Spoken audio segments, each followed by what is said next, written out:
Que Dieu soit loué, glorifié. Je vous dis de la part de Dieu, j'ai envie de m'enfuir de la réunion, par la peur. Dieu le sait. Mais c'est une bonne peur. Vous savez pourquoi? Parce que c'est là qu'on démontre que nous, on n'est que des hommes et qu'on ne peut rien faire. Mais que lui, il est Dieu et qu'il peut tout. Et moi, je crois que dans cette journée, cette belle journée, parce que c'est merveilleux, aujourd'hui, on a des baptêmes. C'est quelque chose d'extraordinaire, alléluia. Lorsque je vois, alléluia, ces jeunes qui sont là, eh bien, vous savez ce que je vois? Je vois qu'ils ont pris la meilleure des décisions. Je vois que quelque part, c'est la meilleure des décisions qu'ils ont pu prendre dans leur vie. Un homme va dire un jour, dans le monde, j'en ai fait des affaires. Mais la plus belle affaire que j'ai pu faire, c'est d'appartenir à Christ. Et quand je les vois, alors je m'imagine le baptême de Jésus. Alléluia. Et je vois ce baptême merveilleux, où son cousin Jean le Baptiste devait le baptiser. Mais lorsqu'il voit le maître, il ne voulut pas. Il dit, il faut que les choses se fassent ainsi. Et la Bible va dire à ce moment-là, alléluia, quelque chose de merveilleux. C'est que lorsqu'il va rentrer dans l'eau, une colombe va venir, alléluia, se mettre sur son dos, qui nous représente le Saint-Esprit. Et j'aimerais te dire, alléluia, que si le Saint-Esprit n'est pas là et n'est pas dans ce lieu, alors je préfère partir d'ici. Car c'est lui qui dirige cette réunion. Car qui mieux que lui connaît le cœur de Dieu? Et ce que tu as besoin de connaître, c'est pas mon cœur. Mon cœur, c'est un cœur misérable. J'ai besoin de Dieu tous les jours. C'est du cœur de Dieu que tu as besoin. Amen. Parce que le cœur de Dieu est celui qui guérit les cœurs brisés. Alléluia. C'est ce que Dieu fait. Et je réalise à ce moment-là que cette colombe est descendue, alléluia, sur son épaule, et que là une voix s'est fait entendre. Quelle voix merveilleuse. Quelle voix puissante. Je voyais ceux qui ont chanté, qui ont témoigné, l'onction qui était sur eux, alléluia. Mais imaginez-vous, là, c'est le Père qui parle. Quelle onction, quelle présence, quelle puissance il devait avoir à ce moment-là. Combien que j'aurais donné d'être là-bas, alléluia. Combien que j'aurais donné, alléluia, pour entendre cette voix merveilleuse. Cette voix puissante, alléluia, qui se fait crier. Et elle va dire, voici, alléluia, voici mon fils, en qui j'ai mis toute mon affection. Alléluia. J'aimerais te dire que la même image, elle est là aujourd'hui. Parce que Dieu est ici. L'Esprit de Dieu est là. Et j'aimerais vous dire aussi que la voix de Dieu est là. Alléluia. Je vois la même image devant moi. Alléluia. Je vois, alléluia, ce baptême merveilleux. Et je vois qu'à travers ce baptême, à travers ce ministère, alléluia, lorsqu'il a été même dans le désert, qu'il a été tenté par l'ennemi, alléluia. Lorsque je réalise qu'il a résisté, qu'il a combattu, qu'il a prié, qu'il a été jusqu'au bout, lorsque je vois son ministère merveilleux, où il guérissait, où il transformait des vies, où il ressuscitait, et qu'il a été jusqu'à la croix, je réalise que c'est à cause de la croix que nous sommes là. C'est elle qui nous réunit.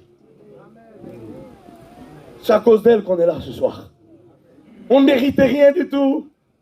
On était privés de tout.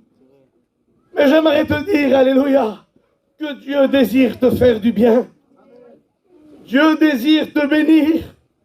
Car un jour, la Bible dit dans Luc 4, 18, que Jésus va rentrer dans une synagogue et il va dérouler le rouleau d'Isaïe et il va dire cette parole, il va dire, l'Esprit de Dieu est sur moi et il m'a oint pour vous apporter une bonne nouvelle. Dieu a une bonne nouvelle pour toi. Tu m'entends ce que je te dis? Dieu a une bonne nouvelle pour ta vie. Et il va dire cette parole, il va dire, il m'a envoyé aussi pour guérir ceux qui ont le cœur brisé. Alléluia. Et nous allons lire un verset, c'est écrit dans Psaume 34. Au verset, alléluia, 19, il va dire, l'Éternel est près de ceux qui ont le cœur brisé. Alléluia. Vous savez ce qu'on va faire? On va fermer nos yeux.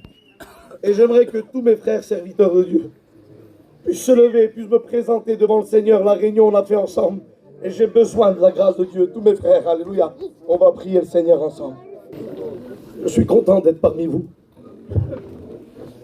Je vous dis de la part de Dieu, c'est ce que je disais même à l'ancien et aux frères. Je dis, c'est la première fois que je viens et c'est comme si que je vous connais depuis des années. C'est l'évangile qui fait ça. Écoutez, il n'y a que Dieu qui peut réunir de cette manière-là. Il n'y a que Dieu qui peut déborder cet amour à l'intérieur de nous. Avant, nous étions tous divisés, tous dans notre coin. On ne se parlait pas. On n'avait pas de contact ensemble. Mais l'évangile nous a rapprochés. L'évangile a permis, alléluia, que nous soyons ensemble. Et j'aimerais te dire, alléluia, que le plan de Dieu, c'est qu'on soit tous sauvés. Toi qui es là ce soir, qui ne connais pas encore Dieu, qui est venu pour la première fois, qui est venu pour honorer peut-être quelqu'un qui vient de se baptiser. Toi qui es là ce soir, eh bien Dieu désire que tu sois sauvé. C'est le cœur de Dieu. C'est le cœur de Dieu que tu as besoin ce soir. Parce que le cœur de Dieu, il est celui qui te comprend. Peut-être que moi je ne peux pas te comprendre parce que je ne te connais pas, mais si je suis là, c'est parce que Dieu a déposé un amour en moi. La Bible dit que par l'Esprit, il déverse en nous l'amour. Et c'est cet amour, alléluia, qui doit s'émaner en nous. L'amour des âmes où la Bible dit, arrachez-les du feu. Vous savez que pour arracher quelqu'un du feu, il faut aussi brûler. Si j'arrache quelqu'un, il faut que lui-même il brûle. Alors j'aimerais te dire, alléluia, une parole. Dieu peut tout pour toi. Dieu peut te donner ce que tu as besoin. Et peut-être que tu es là et que ton cœur est brisé. Brisé par la souffrance. Brisé par la séparation. Brisé par les chaînes. Brisé par les problèmes. Brisé par les disputes. Brisé par la drogue. Brisé par les médicaments, brisé par la boisson, brisé par la vie. Peut-être que tu es mal compris, peut-être que ta famille même ne te comprend pas, mais la Bible dit cela, que même si ton père et ta mère t'abandonnent, moi je ne t'abandonnerai jamais. C'est une promesse que Dieu nous a fait. Écoute, ce n'est pas une parole d'un homme, c'est la parole de Dieu. Et la parole de Dieu est productrice. Parce que lorsqu'il dit une parole et que la chose n'existe pas, elle existe. Et peut-être que pour toi, il n'y a pas d'échappatoire. Pour toi, il n'y a pas de direction, d'ouverture. Peut-être que tu crois que ton état restera toujours pareil. J'aimerais te dire que si Dieu dit un mot, tout se rétablit. Si Dieu dit seulement un mot, tout se remet en place. Et je pensais à ce peuple qui avait le cœur brisé. Ce peuple qui passait par la souffrance. Ce peuple qui passait par les difficultés. C'est les Juifs qui étaient esclaves de Pharaon. Je réalise à ce moment-là les prières qui montaient jusqu'à Dieu de les libérer de la main de Pharaon. La Bible dit que pendant 430 ans, ils étaient esclaves. 430 ans, rendez-vous compte. 430 ans de prière pour que Dieu vienne les exaucer. Et Dieu peut t'exaucer en une seconde. Maintenant, Dieu peut t'exaucer en une seconde. Si tu dis, Seigneur, viens. Je ne peux plus vivre comme ça, Seigneur. Je ne peux plus vivre une apparence. Faire montrer que tout va bien, mais mon cœur est brisé à cause de ma fierté, à cause de mon nom. Peut-être que le monde t'a donné un nom. Eux, c'était les esclaves en Égypte. Et leur cœur était brisé. Ils étaient inutiles. Ils étaient faits seulement pour construire des choses pour Pharaon. Ils étaient là pour ça. Pour construire des monuments pour Pharaon. Mais ils étaient esclaves.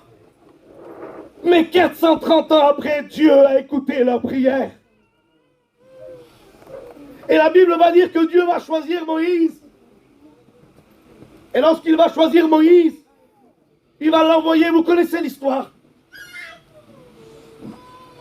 Et puis Dieu va envoyer tous les plaies. Et puis à un moment donné, Pharaon va dire, prends le peuple et sors. Parce qu'il a trop vu la puissance de Dieu. Il a trop vu qu'il ne pouvait plus combattre contre Dieu, c'est trop fort. Et peut-être que tu combats contre Dieu.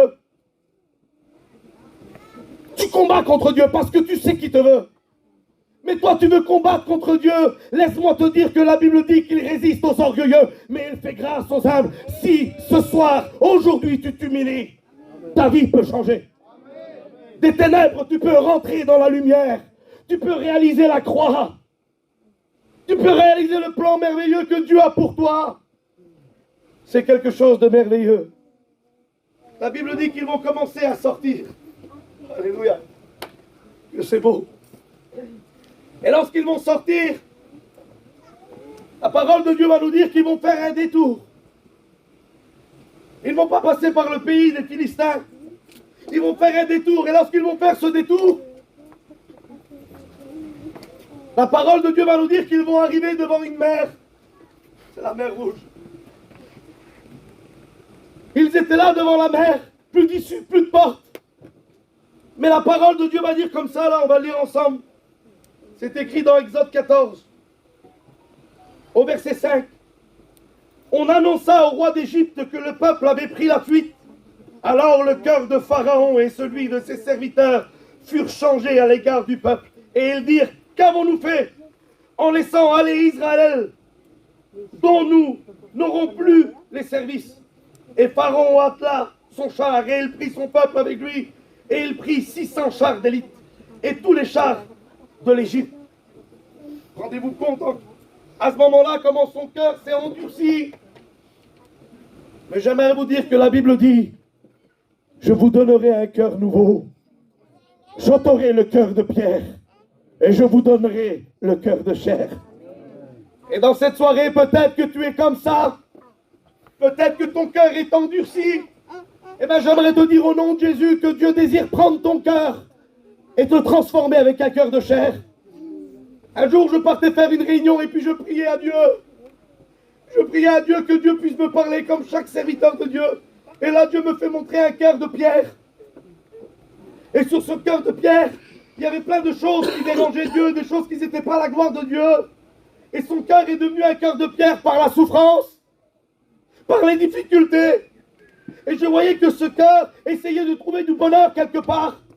Alors, pour trouver du bonheur, il a essayé les médicaments, il a essayé les boissons, il a essayé les sorties, il a essayé toutes les choses du monde que le monde peut proposer. Il a tout essayé. Mais le bonheur n'a pas pu combler parce que ton cœur était en pierre. Mais vous savez ce que j'ai vu? J'ai vu une seule goutte de sang.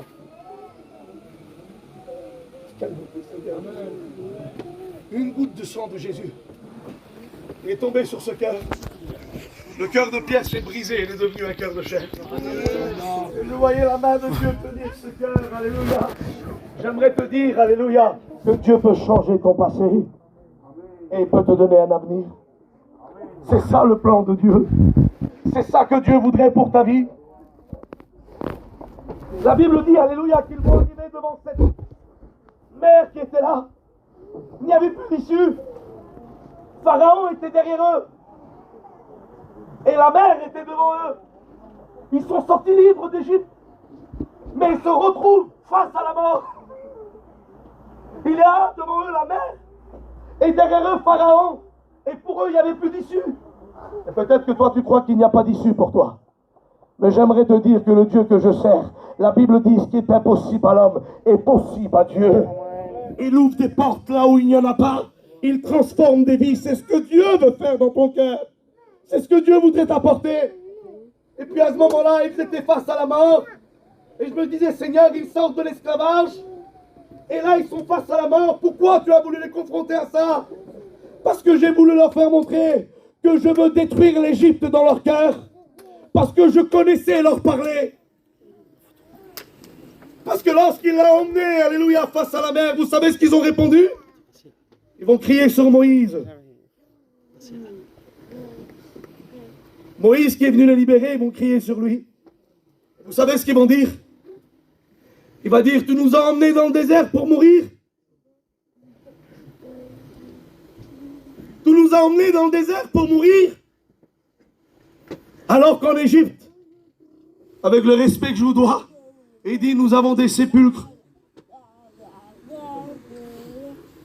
Ils ont préféré mourir dans l'esclavage que mourir libre pour Dieu. Ils étaient face à la mort, mais lui, dans son cœur, il voulait mourir dans l'esclavage au lieu de mourir libre en Dieu.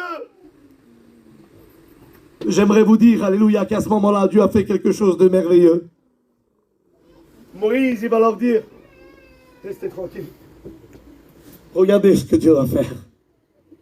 Et j'aimerais te dire, toi, qui crois que Dieu ne peut rien pour toi, reste tranquille. Et regarde ce que Dieu va faire. Regarde avec patience ce que Dieu peut former dans ta vie, ce que Dieu peut t'apporter, alléluia. Et puis la Bible dit que Moïse était là avec le bâton, et qu'il va commencer, alléluia, à mettre le bâton dans la mer, et la mer va commencer à s'ouvrir en deux. Quelle beauté! Quelle photo merveilleuse! La mer va commencer à s'ouvrir en deux. La Bible va dire qu'il va avoir un souffle où même la terre va s'assécher. Et ils vont commencer à marcher jusqu'au bout. Ils vont marcher jusqu'au bout. Ils vont marcher. C'est comme une sorte de baptême. C'est comme un peu ce que vous avez décidé de faire aujourd'hui. Ils ont passé de l'autre côté. Parce qu'il y avait un homme qui dirigeait. Et cet homme-là avait la foi que Dieu ouvre des portes là où n'existe pas. Et lorsque la mer s'est ouverte, ils ont commencé à passer de l'autre côté. Et puis ils sont retournés. Et quand ils se sont retournés, écoutez-moi bien, c'est comme si que Dieu leur a parlé. Il a voulu leur faire montrer, vous étiez face à la mort et prêt à repartir en Égypte en disant que je vous ai emmené dans le désert pour mourir. Je vais vous faire montrer que moi, votre passé à vous, je vais l'enterrer. Parce que tous ces Égyptiens, ils ont passé aussi. Mais la Bible dit que la mer a commencé à se fermer. Et c'est comme si que Dieu leur a fait voir, regardez. Regardez ce que je peux faire, moi, de votre passé, de votre péché, de votre situation, de ce que vous avez. Je vais l'enterrer dans la mer, où plus personne ne pourra aller le prendre. Tu peux changer ton passé. Peu importe ce qui a été dit de toi, peu importe le nom que tu portes, peu importe la situation que tu passes, peu importe les difficultés qui sont venues sur toi, Dieu, il veut étouffer ton passé, le détruire et te donner un avenir. Parce que le plan de Dieu n'était pas que le peuple meure au désert. Le plan de Dieu, c'était d'envoyer son fils. Alors que normalement, c'était à nous de monter là. C'est nous qu'on méritait ça. La Bible dit que tout homme est privé de la gloire de Dieu. Il y avait un mur. Un mur entre le Père et nous, c'était le péché. Mais vous savez ce que la Bible dit? La Bible dit comme cela. Les projets que j'ai pour vous sont des projets de paix et non de malheur. Vous savez, c'était quoi le projet de Dieu? C'était d'envoyer son fils. C'était ça le projet de Dieu. C'est ça le projet. Il n'y a pas d'autre projet. Écoute-moi bien, Dieu te bénit, il n'y a pas de souci.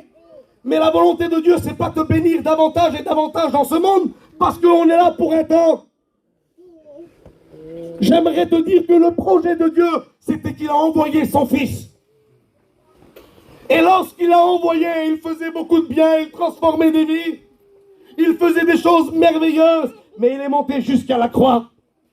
La Bible dit qu'ils l'ont frappé, on a labouré son dos, on pouvait compter ses os, on lui a tiré sa barbe, on lui a mis un sac sur la tête, on lui a donné des gifles, on lui a craché au visage. Et lui, il a dit, Père, pardonne-leur, car ils ne savent pas ce qu'ils font. Il a été jusqu'au bout. Vous savez pourquoi? Parce qu'il savait un jour, il y aura une église à Montpellier, des personnes viendront écouter la parole de Dieu, des personnes qui passent des problèmes, qui ont des cœurs brisés, des situations difficiles. Et s'ils veulent, moi, l'Éternel, je peux les libérer.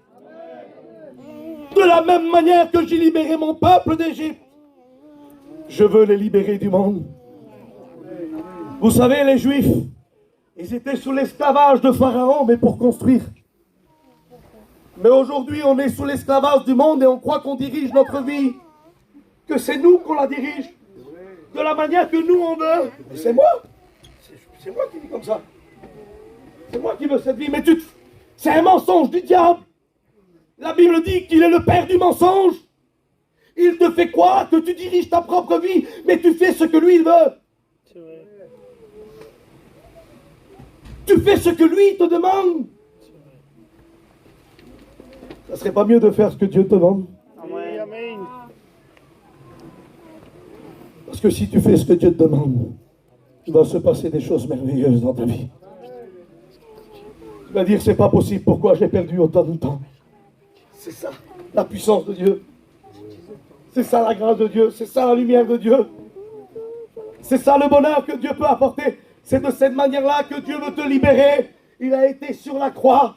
Et la Bible dit, car Dieu a tant aimé le monde qu'il a donné son Fils unique, à seule fin que personne ne périsse, mais que quiconque croit ait la vie éternelle. Que quiconque croit. Tu peux être là, tu peux croire en Dieu, mais ne pas t'engager. Mais le texte littéral, c'est plus profond. Il ne dit pas que quiconque croit, il dit que quiconque ait confiance. Si tu as confiance, tu t'engages. Et Dieu veut créer en toi la confiance pour que tu t'engages. Que tu t'engages dans l'œuvre de Dieu merveilleuse. Le plan de Dieu est merveilleux. Il est magnifique. Tu te rends compte la différence? Tu lui donnes ta misère et il te donne des bénédictions, des joies, une lumière. C'est quelque chose d'extraordinaire. C'est quelque chose de merveilleux ce que Dieu veut te transmettre. Tu peux croire en Dieu et ne pas t'engager. Voudrais-tu t'engager, alléluia, et de dire aujourd'hui, je veux faire confiance à Dieu. Je veux le laisser faire. Je veux plus rester dans cet état. Je veux plus rester dans cette situation. Mais je voudrais véritablement toucher la puissance de Dieu. Je pensais à cette femme qui était malade. Cette femme qui était malade pendant des années. Il n'y avait pas de remède pour elle. Elle a dû tout essayer. Avec l'argent, avec tout ce que vous voulez. Elle a dû essayer de sortir de sa situation, de son état. Mais rien n'y faisait. Mais un jour, elle a entendu parler de Jésus. Celui qui libère, celui qui ressuscite les morts, celui qui guérit, celui qui peut tout. Écoute, Jésus n'est pas une histoire qui a 2000 ans. La Bible dit qu'il est le même hier, aujourd'hui, éternellement. Ce qu'il a fait il y a 2000 ans, il peut le faire pour toi aussi. Si tu es malade, si tu es paralytique spirituel, si tu es enchaîné, Dieu veut briser les chaînes. Vous savez ce que la Bible dit? Que là où il y a l'Esprit du Seigneur, il y a la liberté. Vous savez ce qu'il dit le texte littéral? Là où il y a l'Esprit du Seigneur, les chaînes se brisent.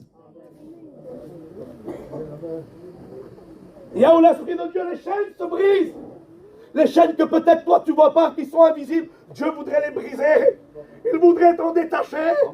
Il voudrait que l'amour de Dieu coule en toi. Il voudrait te sortir de ta misère, de ta situation. Aujourd'hui, tu peux prendre une nouvelle vie avec Dieu. Tu peux recevoir cette lumière qui vient des cieux. C'est ce que Dieu voudrait t'apporter. C'est ce que Dieu voudrait te donner aujourd'hui. Les chaînes se brisent. Vous savez, des grosses chaînes, on peut faire tout ce que vous voulez. C'est très très dur de les couper. C'est très dur. Mais un outil spécial pour couper les chaînes. Et le nom est merveilleux. Une pince, mon Seigneur. J'aimerais te dire qu'il n'y a que mon Seigneur qui peut te libérer. Il n'y a que mon Seigneur qui peut briser les chaînes. Il n'y a que mon Dieu qui peut te donner une nouvelle vie. Il n'y a que lui qui peut te donner la véritable lumière. Cette femme était là et puis elle a regardé Jésus de loin. Elle a dit, oh, si je pourrais. Si je pourrais seulement toucher. Alléluia.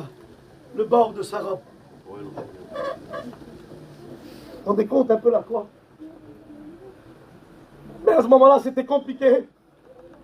Il y avait des traditions, des situations où la honte empêchait de vivre son miracle. Et peut-être que ce soir, il y a une onde qui est venue dans ton cœur parce que tu portes un nom. Une onde de dire Dieu, je veux que tu viennes dans ma vie. J'ai trop vécu, j'ai trop fait. Et il y a une onde qui t'empêche de vivre ton miracle. Qu'est-ce qui t'empêche de vivre ton miracle? Cette femme, vous savez ce qu'elle a fait? Elle n'a pu regarder. La Bible dit qu'elle s'est faufilée. Sûrement, elle s'est cachée, que personne ne la voit. Elle a dit, ah, si je peux le toucher avant que quelqu'un me voie. Et elle a touché la robe de Jésus. Et lorsqu'elle a touché la robe de Jésus, il y avait une multitude de personnes autour. Il s'est arrêté. Elle a arrêté Jésus. Elle a arrêté Jésus. Voudrais-tu l'arrêter ce soir? Un homme de Dieu a dit un jour, une réunion, c'est simplement le passage de Dieu.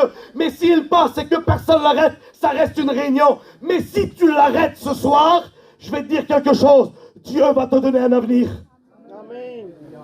C'est vrai. Un avenir rempli de bénédictions et de puissance. Gloire à Dieu. Il va te donner surtout le salut. C'est la chose la plus grande que nous puissions avoir, alléluia, en Jésus-Christ. Et c'est ce que Dieu voudrait transmettre dans ta vie. C'est ce que Dieu voudrait te donner. Et puis, il va s'arrêter. Il va dire, qui m'a touché? Les maîtres. Regarde tous les gens autour de toi.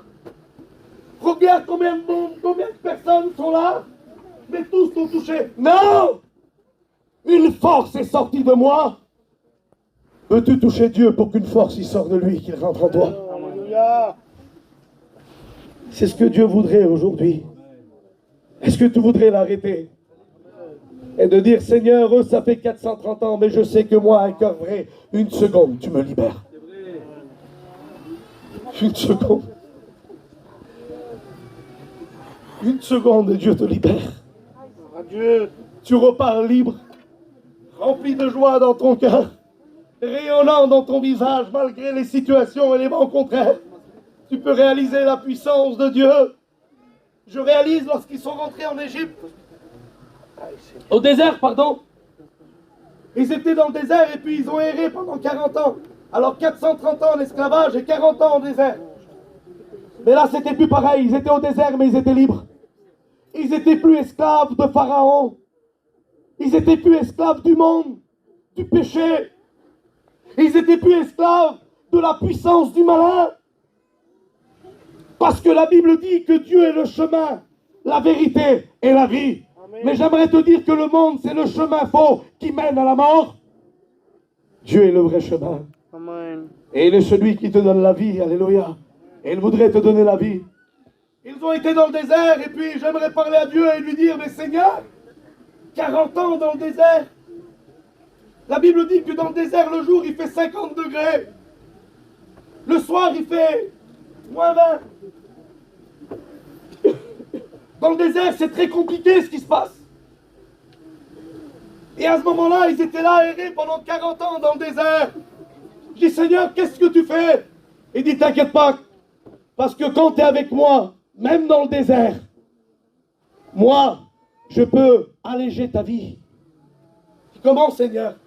Eh bien, tu sais ce que j'ai fait pour ces millions de personnes? Non, j'ai envoyé un rocher.